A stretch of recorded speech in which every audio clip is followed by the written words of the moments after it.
Gampang orang berbicara, menyuruh kepada yang ma'ruf. Para jemaah sekalian yang sama-sama berbahagia, kalau hanya itu persoalannya, maka hadis lain Rasul mengatakan, inna asyaddan nasi azaban yaumal qiyamah alimun lam yanfa' bi'ilmihi. Sesungguhnya yang paling keras azabnya pada hari kiamat adalah orang alim yang tidak bermanfaat ilmunya. Bagaimana orang alim tidak bermanfaat ilmunya? Orang tahu ilmu ada dua kategorinya. Yang pertama, ilmunya tidak disampaikan. Yang kedua, tidak diamalkan. Padahal untuk menjaga ilmu ini dua. Satu, diamalkan, baru disampaikan.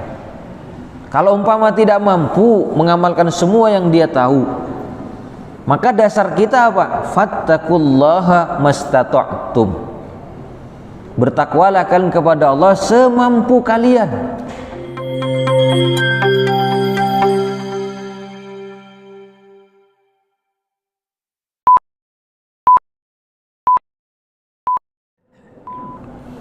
Assalamualaikum warahmatullahi wabarakatuh.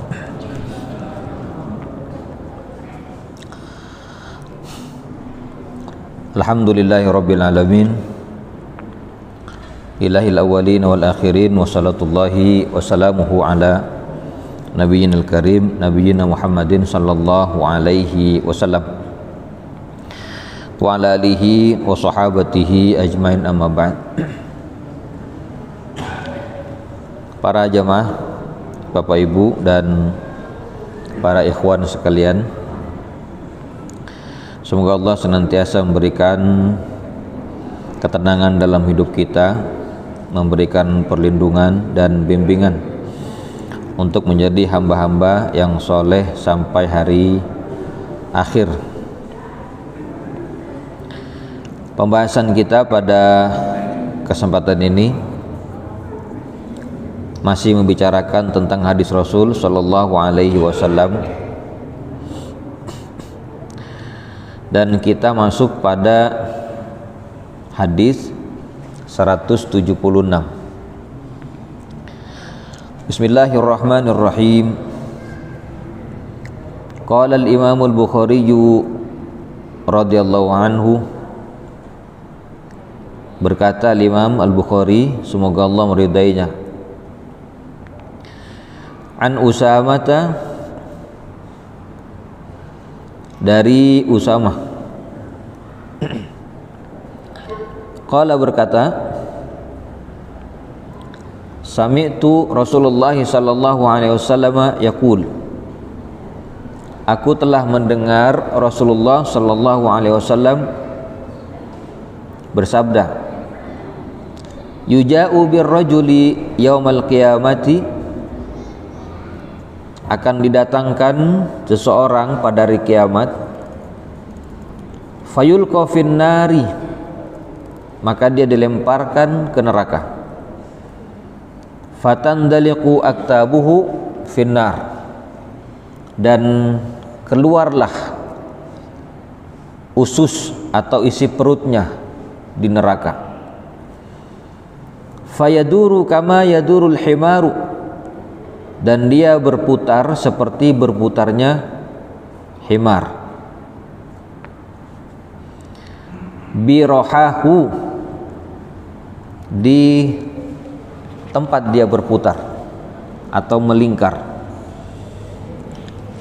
fayajtami'u ahlun nari alaihi, maka berkumpullah penghuni neraka kepadanya, fayaqulun, maka mereka bertanya, ya fulan, ma sya'nuka, alaysa kunta ta'muruna bil ma'ruf wa tanhana 'anil munkari.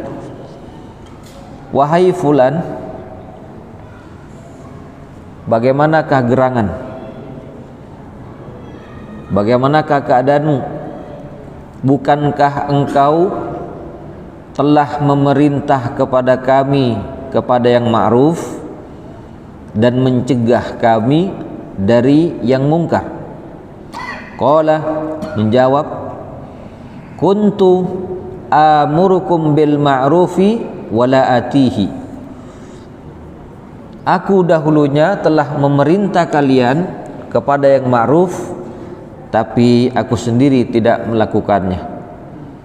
Wa anhaakum 'anil munkari wa atihi. Dan aku telah mencegah kalian dari yang mungkar, sementara aku sendiri yang melakukannya. Para jemaah sekalian yang sama-sama berbahagia, hadis ini salah satu menjelaskan tentang salah satu di antara sekian banyak siksa-siksa di neraka, yakni nanti pada hari kiamat di neraka akan ada seseorang yang dilemparkan ke dalam neraka, disiksa dengan siksaan yang sangat dahsyat, sampai-sampai penghuni neraka yang lain heran, sempat bertanya lagi, padahal masing-masing mestinya sibuk tersiksa oleh siksaan yang didapatkan setiap orang. Tapi rupa-rupanya ada satu siksaan yang membuat orang lain sempat heran dan bertanya-tanya. Apa? Kata Nabi, yuja'u birrajuli yaumal qiyamati, akan didatangkan seseorang pada hari kiamat, fayulqa finnari fatandaliku aktabuhu finnar, dilemparkan dia ke neraka dan isi perutnya, ususnya keluar.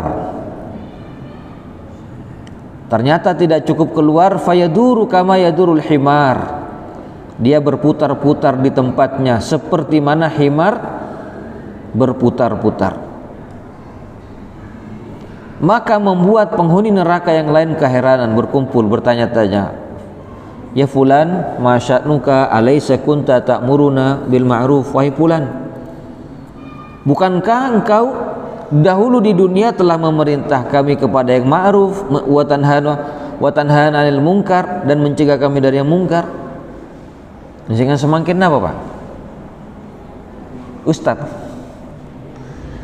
Ya, para penyeru, para mubalik, para penceramah, para pengajar, atau orang-orang yang alim, berat berarti jadi penceramah, berat jadi ustadz. Tapi kan dilematis, kalau tidak disampaikan umat tidak akan tahu, kalau disampaikan tuntutannya adalah harus mengamalkan. Terus orang beralasan kalau begitu nggak perlu belajar ilmu. Karena apa? Semakin tahu semakin berat, justru semakin sesat, Pak, kalau tidak pakai ilmu, tidak mau belajar. Yang ustadz, yang penceramah saja memerintah kepada yang ma'ruf ada ancaman kalau dia cuma ngomong. Bagaimana kalau umpama bukan ustadz yang tidak tahu ilmu? Justru lebih berat. Artinya apa? Tuntutannya sama-sama besar. Yang mengetahui ilmu harus diamalkan, yang tidak tahu ilmu harus mempelajari ilmunya. Bukan malah jadi alasan untuk tidak mau belajar, karena semakin pintar, semakin tahu agama, semakin berat. Bukan begitu. Nah, persoalan kita sekarang yang kita bicarakan adalah orang yang di dunia masih hidup memerintah kepada yang ma'ruf dan mencegah dari yang mungkar. Maka ketika penghuni neraka tadi yang dahsyat hukumannya ditanya, dia menjawab, kuntu amurukum bil ma'rufi wala atihi, saya memang betul telah memerintah kalian kepada yang ma'ruf, tapi saya sendiri tidak melakukan. Wa anhaakum 'anil munkari wa ati, saya juga telah mencegah kalian dari yang mungkar, tapi saya sendiri yang melakukan. Ini siapa ini? Dan seperti apa? Tentu persoalannya adalah kalau agama hanya dijadikan sebagai alat untuk mencari keuntungan dunia, gampang orang bicara, Pak. Gampang orang berbicara, menyuruh kepada yang ma'ruf. Para jemaah sekalian yang sama-sama berbahagia, Kalau hanya itu persoalannya, maka hadis lain Rasul mengatakan, inna asyaddan nasi azaban yaumal qiyamah alimun lam yanfa' bi'ilmihi. Sesungguhnya yang paling keras azabnya pada hari kiamat adalah orang alim yang tidak bermanfaat ilmunya. Bagaimana orang alim tidak bermanfaat ilmunya? Orang tahu ilmu ada dua kategorinya. Yang pertama, ilmunya tidak disampaikan. Yang kedua, tidak diamalkan. Padahal untuk menjaga ilmu ini dua. Satu, diamalkan, baru disampaikan. Kalau umpama tidak mampu mengamalkan semua yang dia tahu, maka dasar kita apa? Fattaqullaha mastata'tum. Bertakwalah kalian kepada Allah semampu kalian. Umpama Pak ngantos beramal dulu lalu menyampaikan, akhirnya umat kan tidak tahu. Samalah umpama dengan orang ngajari ilmu manasik haji. Ngajari ilmu manasik haji. Petugas-petugas itu belum tentu bisa berangkat haji, tapi kan dia ngajari cara-cara berhaji. Kenapa? Dasarnya fattaqullaha mastata'tum. Gimana benoreng silakum bicarakan bab abini poligami Pak. Kan sedih kan? Silakan melaksanakan syariat Allah yang mampu, mungkin bukan ustadznya, pendengarnya malah mampu. Yang penting dasar kita apa? Fattaqullaha mastata'tum. Kalau tidak disampaikan, orang yang bini boleh akhirnya tidak pakai ilmu fikih Pak. Dia sembarangan mempermainkan wanita, nikah sana nikah sini, akhirnya kan jadi tukang bini. Itu yang tidak benar. Maka sampaikan ilmunya. Begini caranya berpoligami yang syar'i. Sampaikan. Makanya Ustaz tak tulis. Abi ini misalkan. Tapi dasarnya kita kan fattakullah mastata'tum tadi, semampunya. Kalau mampunya istri satu ya satu. Kalau mampunya hanya mengajari orang manasik haji, sudah ajarkan. Kalau mampunya mengadakan majelis ilmu, sampaikan. Yang paling penting memberitahu kepada umat dengan satu keyakinan ingin mengamalkan juga, cuman tetap kembali kepada kemampuan kita. Yang terancam masuk neraka hanya menyampaikan saja, tapi tidak ada keinginan menyampaikan. Apalagi ya para jamaah sekalian yang sama-sama berbahagia punya kemampuan retorika yang bagus. Ada hadis Rasul mengatakan inna fil bayani la sihron. Sesungguhnya dalam bayan, retorika menyampaikan, ada sihir. Ada orang punya kemampuan menyampaikan yang bagus, membuat orang-orang tersihir. Nah kalau cuman itu yang jadi tujuan supaya meraup banyak umat, tapi tidak untuk betul-betul melaksanakan agama Allah, hanya mencari popularitas, ini kan masuk ancaman di sini. Gampang menyuruh tapi tidak ada keinginan untuk mengamalkan. Nah yang berat di sini Pak. Makanya dari situ para jemaah sekalian, menyampaikan, menyuruh kepada yang ma'ruf dan mencegah yang mungkar, ini sesuatu hal yang wajib ada. Yang menyampaikan juga harus punya keinginan mengamalkan dan meninggalkan sesuatu yang dilarang. Kalau umpama dengan dalil hadis ini khawatir yang menyampaikan tidak mampu nanti masuk neraka dengan sisaan yang dahsyat. Mun pas orang takut Pak, tak ada apa Pak. Tidak ada yang namanya amar ma'ruf dan nahyil mungkar. Bahaya juga itu. Kenapa? Karena begini, Rasul mengatakan dalam hadis yang lain, innan nasa idza ra'ul munkar falam yughayyiru ala aydihim ammahumullahu bi'iqabin. Manusia kalau melihat kemungkaran dan tidak dirubah dengan tangan, mungkin dengan kekuasaan atau kekuatan, kemungkaran merajalela, tapi tidak ada upaya mencegah dari kemungkaran, maka Allah akan meratakan azab, akan memberikan azab yang merata. Orang-orang soleh mungkin banyak, tapi tidak berani mengingatkan, tidak ada upaya untuk nahil mungkar, maka orang soleh sekalipun juga akan menjadi korban dari azab Allah.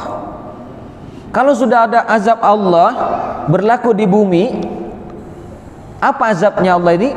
Bisa dalam bentuk zalzalah, gempa bumi, atau ar-rih, angin dahsyat, atau al-khasf.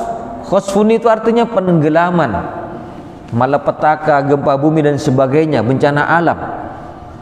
Kalau umpama tidak ada upaya mencegah dari kemungkaran, kalau tidak ada upaya, makanya ketika masih ada orang yang mau mencegah dari kemungkaran, Allah masih tangguhkan azab.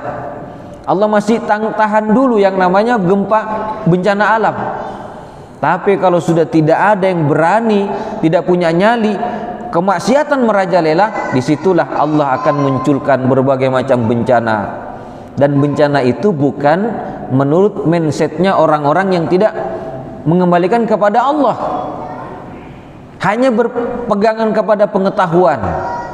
Ini persis seperti orang-orang musyrikin di zaman Rasul. Allah sudah katakan itu dalam Al-Quran, wa iyyaraw kisfan minas sama'i sakiton yaqulu sahabum markum. Kalau mereka orang-orang musyrikin melihat satu potongan jatuh dari langit,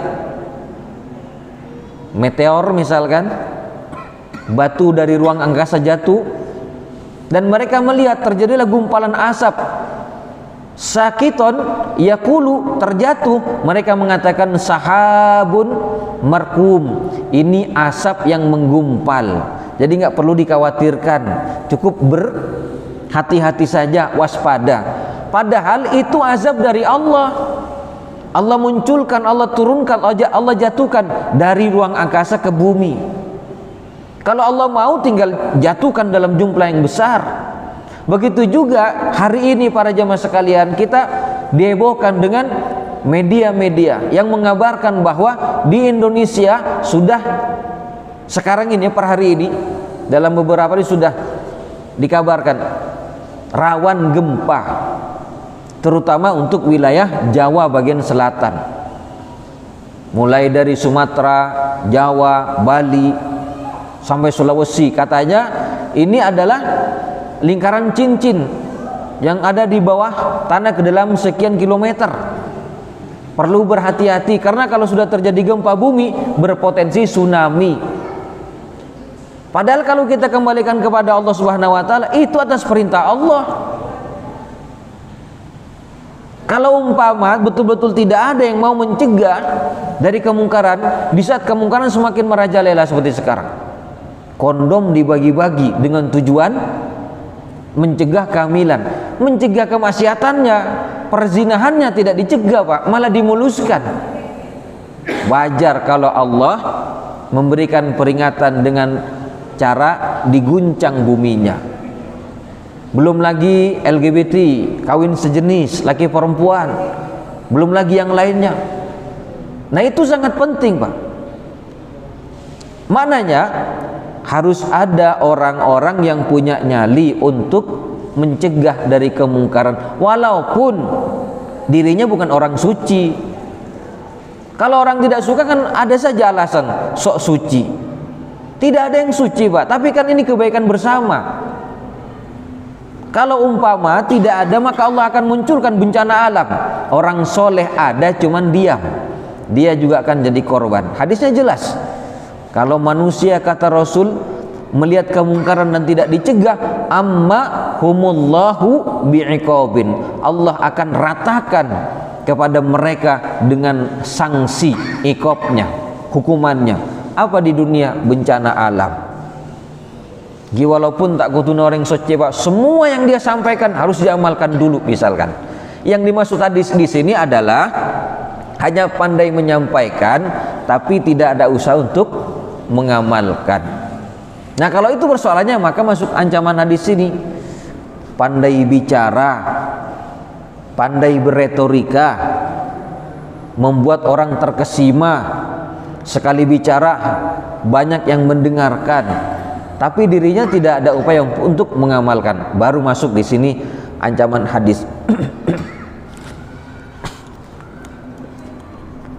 Bismillah.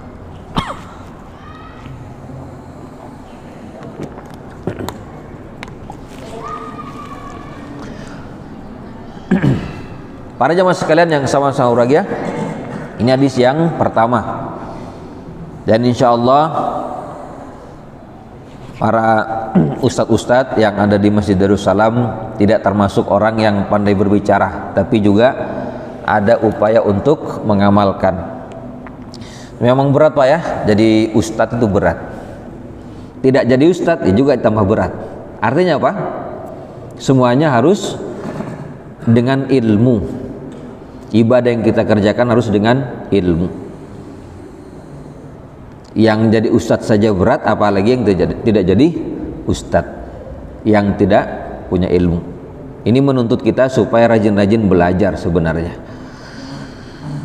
dan mengadakan majelis ilmu. Yang kedua hadisnya 177, an Jabir radhiyallahu anhu anin Nabi sallallahu alaihi wasallam qala, dari sahabat Jabir bin Abdullah, semoga Allah meridainya, dari Nabi sallallahu alaihi wasallam bersabda, idza istajnahal lailu, apabila sudah menjelang malam, au kana junhul laili, atau sudah ya menjelang malam, masuk waktu malam, fakufu sibyanakum, maka tahanlah anak-anak kalian, fa inna syayatina tantashiru hina idzin, karena setan-setan berkeliaran di saat itu. Fa idza dhahabat sa'atun minal isya'i, apabila sudah berlalu sebentar sejenak dari waktu isya, fakhalluhum, dalam hadis lain fahalluhum, maka lepaslah mereka atau biarkan mereka. Wa aghliq babaka, dan tutuplah pintumu. Wazkur ismallah, dan bacalah asma Allah. Wa atfi misbahaka wazkur ismallah, dan matikan lampumu sambil berzikir kepada Allah. Wa auki siqaaka wazkur ismallah, dan tutuplah atau ikatlah siqaaka, tempat minummu atau minum airmu, sambil berzikir kepada Allah. Wa khammir ina'aka, dan ikatlah bejanamu atau tutuplah bejanamu, wazkur ismallah, sambil berzikir kepada Allah. Walau an ta'rida alaihi syai'an, walaupun akan nampak sesuatu kepadanya. Nah, ini berarti hadis berkaitan dengan hal-hal yang perlu dikerjakan berdasarkan petunjuk Nabi SAW ketika menjelang malam, Pak. Karena orang lamba kan berdengocak senika, mun sorop are entep labeng asanegi. Nah, ini ada hadisnya. Karena apa? Memang tidak ada hurufat apapun. Cuman di sini yang jadi alasan Nabi mengatakan fa inna syayatina tantashiru hina idzin, karena setan-setan berkeliaran di waktu menjelang maghrib, menjelang malam itu. Dan disebut dengan tanduk setan di waktu tanduk setan menjelang malam karena memang bangsa jin alamnya akan berbeda dengan manusia, Pak. Manusia itu kalau di siang hari aktif, kalau di malam hari istirahat. Bangsa jin, setan jin di malam hari aktif, di siang hari istirahat. Kapan bangunnya? Di siang hari istirahat, tidur, ketika menjelang malam baru bangun, malam harinya bergentayangan di situ, Pak. Kalau sudah subuh mereka kembali mau tidur. Itu alam jin berbalik dengan kita. Nah, ternyata Rasulullah SAW sudah memberikan amalan-amalan buat kita. Kata Nabi, kalau sudah mau menjelang malam, berarti di sini sorop are, para maghrib. Kata Nabi, tahanlah anak-anak kalian, tahan di rumah, jangan dikeluarkan. Karena apa? Setan-setan berkeliaran, banyak gangguan-gangguan kepada anak-anak, menyerang setan menyerang di waktu menjelang maghrib. Ya termasuk ada beberapa pengalaman alen-celenan Pak, nak ki SD nikah jalan-jalan waktu maghrib menjelang maghrib, serasar para maghrib ke Tampak Lingkar Timur, pulang-pulang sakit perut, sakit sembelitnya Pak, minum terus 3 hari 3 malam tidak kencing, tapi minum terus, diperiksa, difoto, di ronsen, dokternya heran, seumur-umur belum pernah saya lihat hasil begini, normal semua, tapi anaknya nangis teriak-teriak 3 hari 3 malam, minum terus. Logika kita kan mesti dia kencing, tapi tidak kencing-kencing. Ternyata setelah dibacakan Quran, itu ada gangguan setan jin yang menghambat sembelitnya, tak bisa kemih Pak, minum terus. Kenapa? Ditelisik, ditanya-tanya, ternyata sebelum sakit jalan-jalan di menjelang maghrib. Kemana? Ke tempat yang banyak bergentayangan jin, setan jin. Ini memang ada dalilnya. Sorop areh nak kana je bakal waran. Lalu kata Nabi sallallahu alaihi wasallam, kalau sudah berlalu di waktu Isya, fahalluhum atafakhalluhum, maka lepas, silakan. Kalau sudah Isya lewat, silakan mun nak kana amaina, tidak apa-apa. Kembali kepada zaman dahulu Pak ya, ketika tidak ada lampu, sekarang sudah ada lampu. Cuman tidak ada lampu meninggi tisa kasa. Kan kita habis Isya keluar ke halaman lihat, karena ada bulan purnama atau tidak purnama lah, itu boleh. Tapi di waktu maghrib tahan, jangan disuruh keluar. Ini bukan wajib ya, cuman anjuran dari Rasul Shallallahu Alaihi Wasallam. Wa aghliq babaka, dan tutup pintumu di waktu maghrib.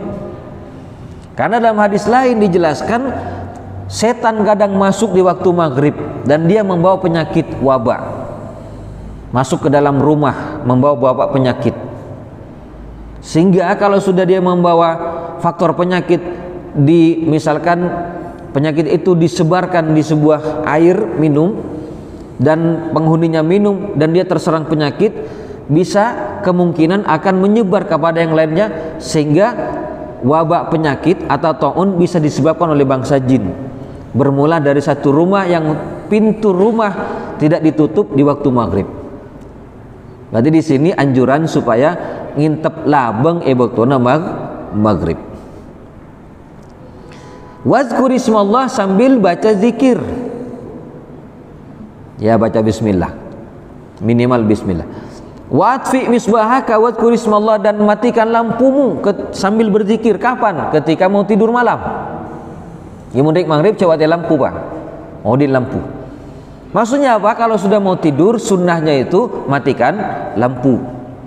Karena yang saya pernah baca, insyaallah bahwa juga sudah pernah baca artikel, ternyata tidur dalam keadaan gelap, mematikan lampu itu ternyata membantu peredaran darah lebih lancar daripada tidur dalam keadaan terang pakai lampu. Dan ini sunnah Rasul ternyata betul-betul berhikmah secara medis. Sambil berzikir kepada Allah. Wa auki sikoaka, dan tutuplah air minum.